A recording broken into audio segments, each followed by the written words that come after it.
Salut les Tocos.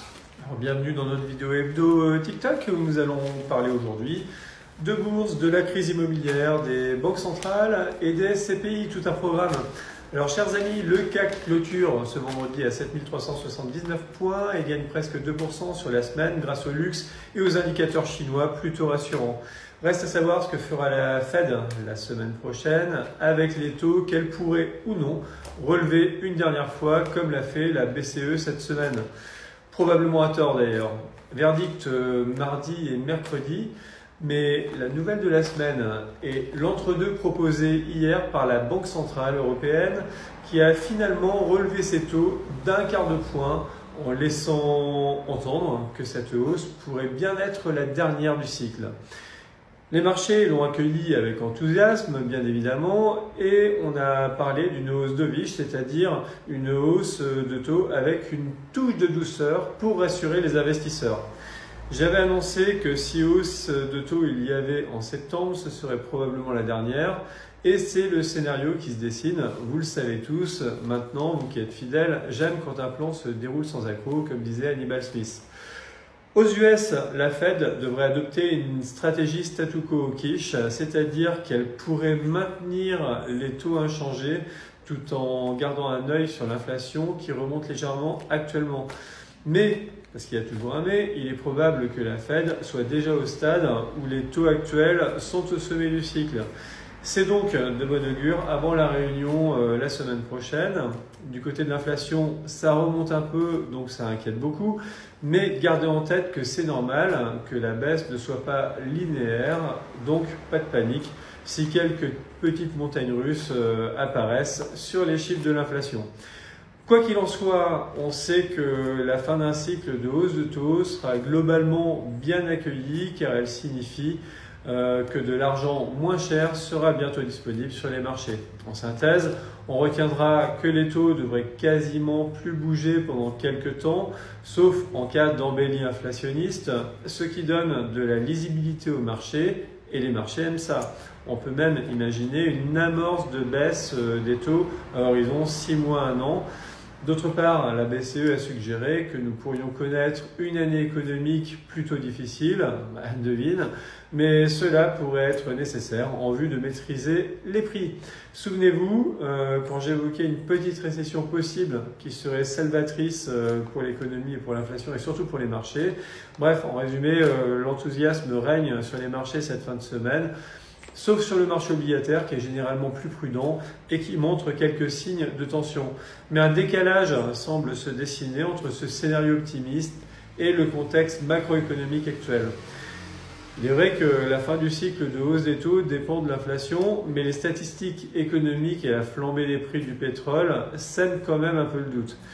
On voit également se dessiner un début de rotation sectorielle avec un possible fléchissement des valeurs de croissance, je pense au luxe particulièrement, pour laisser place à la value, c'est-à-dire à l'industrie, l'automobile, les banques, l'immobilier coté, etc. Et surtout les small caps de façon progressive. Les small caps qui seront peut-être d'ailleurs le bon coup à tenter en fin d'année. Du côté des mauvaises nouvelles, les sociétés civiles de placement immobilier ou SCPI font encore parler d'elles aujourd'hui avec Perial qui dévalue toutes ses parts de toutes ces SCPI à son tour après Primonial et ses SCI Capimo. Rappelons que les SCPI sont de la pierre papier qui permet d'obtenir des revenus fonciers sans investir directement dans des actifs immobiliers. C'était le Graal, soi-disant, pour les retraités.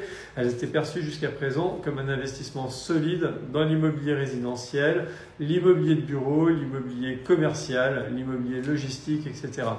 De plus, elles garantissaient jusqu'à présent un rendement brut généreux d'environ 5%. Enfin, les investisseurs n'avaient pas à se soucier de la gestion locative car celle-ci était prise en charge par la société de gestion de la SCPI. Les associés recevaient simplement les loyers, souvent avec un effet de levier grâce au taux d'intérêt bas. C'était un choix presque infaillible pour beaucoup, et beaucoup de conseillers d'ailleurs. Du moins pour ceux qui ne prêtaient pas attention au modèle économique de la pierre papier et au choix des acquisitions des biens immobiliers, sans parler des frais astronomiques et relativement opaques que ces solutions proposaient.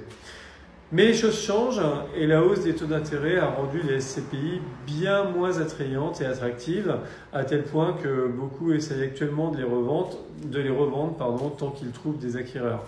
Et pour cause, lorsque les taux d'intérêt sur les obligations d'État, c'est-à-dire l'OAT 10 ans, dépassent les 3%, il devient forcément plus facile de trouver des investissements obligataires offrant des rendements similaires, voire supérieurs d'ailleurs à ceux des SCPI.